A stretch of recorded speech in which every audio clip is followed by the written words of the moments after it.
Hi hello सर्वांना. आज सकाळ सकाळ मस्त असा पक्ष्यांचा थवा उडत होता, म्हणून मग त्याला कॅप्चर केलं.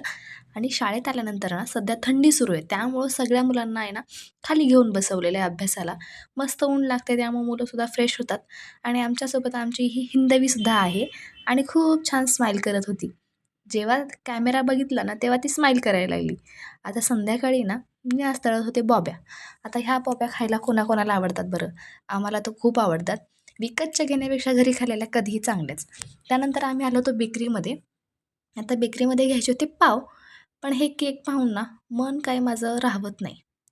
मी 1-2 केक पण घेतले आणि आम्ही आलो घरी.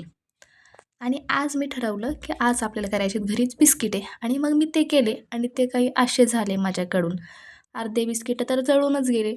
पण अर्धे बिस्किटं खूप छान झाले होते. त्यानंतर आज संध्याकाळी ना आम्ही मस्त निघालो होतो वॉकिंगला आणि थंडीमुळे रस्त्यावरती अजिबातच गर्दी नाही आहे. हा आहे हायवे, पण अजिबात गर्दी नाही आहे. थंडीसुद्धा थोडीशी कमी म्हणूनच आम्ही बाहेर निघालो होतो. आणि संध्याकाळची वॉकिंग केल्यामुळे ना झोपही खूप छान लागते. चला भेटूयात नवीन ब्लॉगमध्ये, तोपर्यंत बाय.